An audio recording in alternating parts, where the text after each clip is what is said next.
大家好，歡迎翻到嚟肥宅嘅頻道。按網友要求重做翻早期嘅影片，今次係打磨嘅入門分享，補翻個英文字幕同埋改翻個 BGM 佢嘅。如果你係第一次瀏覽我嘅頻道，我嘅頻道就係主要介紹一啲做基本模型處理嘅手法，同埋我自己改裝模型嘅一啲片段分享。如果中意嘅話，就記得訂閱啦。首先介紹最基本亦都最好用嘅工具砂紙。砂紙買翻嚟嘅時候，後邊會有呢個 number 嘅，咁就代表佢嘅粗幼，越細嘅就係越粗，越大 number 嘅就係越幼啦。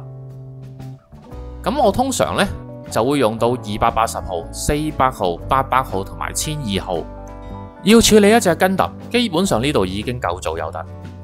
我用嘅時候會將砂紙首先剪出一個小嘅方塊，然之後喺砂紙嘅背面 mark 翻低佢各自嘅砂紙號碼，咁就俾自己做一個參考記型嘅。然之後我哋由剪件做起，首先我會用一把冇咁利嘅剪，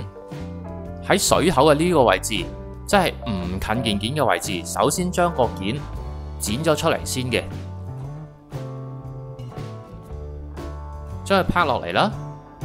然之後我再會用一把利啲嘅剪，好啲嘅剪，去將剩翻嘅水口位剪走去。咁我呢度就係用神剪嘅。嗱，頭兩粒呢，我就會模擬一下剪唔盡嘅樣式。咁但係你用嘅時候，我就建議你都係有咁貼得咁貼，剪盡去，咁你就可以慳翻少少功夫。嗱，呢兩邊呢，就係留咗水口位嘅，呢一邊呢，就係剪到有咁貼得咁貼啦。你可以見到，如果用神剪去剪嘅話，其實都已經冇乜嘢可以剩翻低，其實係一個好靚嘅面。跟住我哋用砂紙打磨水口嘅位置，由較細嘅砂紙用起。咁呢度呢，我就首先用400號砂紙去開波嘅。肥宅用砂紙嘅時候，會首先將砂紙接起成一個窄條位，好似影片咁樣。咁樣呢，就會可以令到你打磨嘅力度更加集中，同時間你亦都唔會咁容易打磨到一啲你唔需要打磨嘅地方。嗱，咁我哋就咁樣磨上去個水口位度啦。其實400號砂紙咁樣磨上去已經好有效，咁樣可以將細嘅水口位磨走。呢個係1比1嘅速度嚟，其實你已經見到磨幾下就已經平咗噶啦。用埋手指去摸一摸，感覺唔到有突出嘅位置，咁我哋就可以用再幼細啲嘅砂紙去打磨。咁呢個係800號嘅砂紙，照樣啦，我會將個砂紙接成一個幼面，再去打磨頭先水口嘅位置以及佢附近嘅位置，直到個表面係去到平滑為止。呢個係冇快嘅鏡頭，其實就係想俾大家知道，如果要打磨一個水口位，其實大概要用嘅時間都唔係話真係花太多。嗱，咁就完成咗啦。咁我哋就可以喺另外一個水口位嘅位置嗰度重複我哋嘅步驟，用400號、800號嘅砂紙將個水口位磨走磨平。喺度賣個廣告先，若然大家都中意呢一啲模型基礎嘅技巧分享，記得撳埋右下角個訂閱掣。收到你嘅支持，肥宅一定會繼續努力去拍呢啲模型嘅分享技巧俾大家睇。嚟到第二邊用神剪嘅水口位，因為佢個水口位本身已經冇乜嘢突出嘅多餘嘅位置啊，所以我哋直接就可以用呢個800號嘅砂紙去將佢省滑佢。所以投資一把靚嘅剪鉗，絕對可以幫大家喺打磨上面慳到好多嘅時間嘅。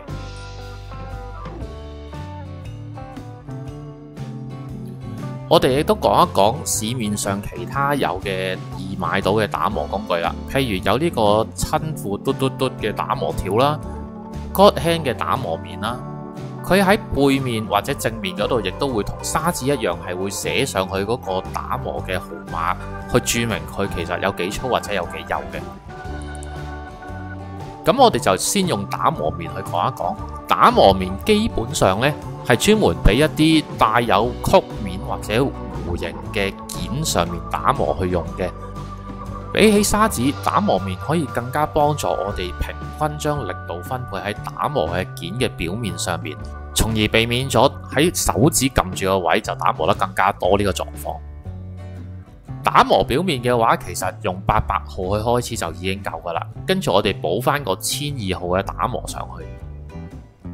如果你哋係想做一個噴油做光面效果嘅話，咁肥宅都建議你用1200號去埋尾嘅。點解呢？因為一個光滑嘅表面會令到你噴光面出嚟個效果會更加好。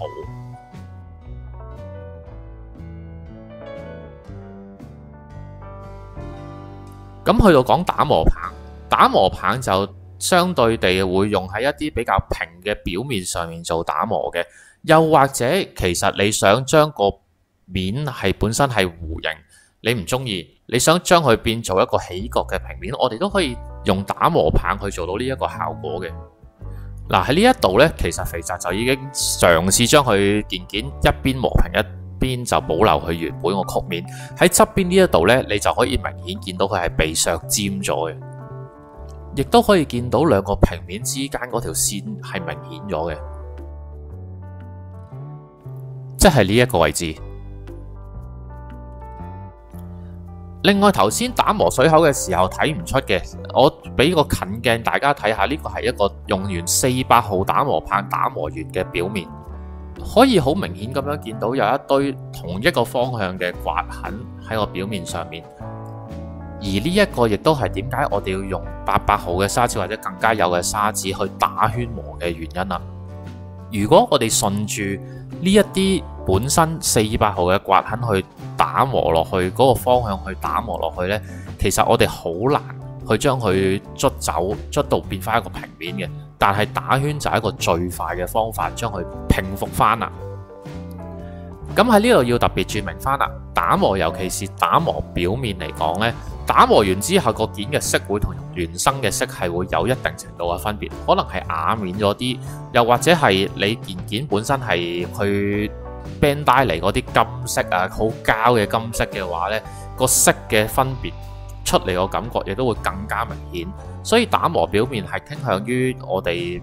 會做噴油嘅前期工作。如果大家只係希望想做素組嘅話呢，肥宅就建議淨係需要喺水口位嗰度打磨就算啦。始終水口位佢本身都已經做喺一啲唔係好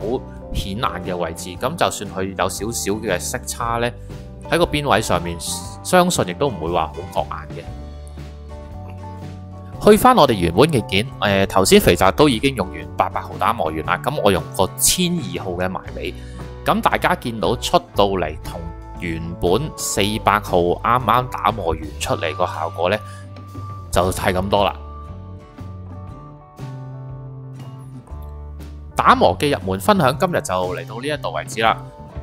肥宅講過話會將之前舊嘅冇旁白同埋冇 YouTube 字幕嘅片重做一次，咁但係大家都放心，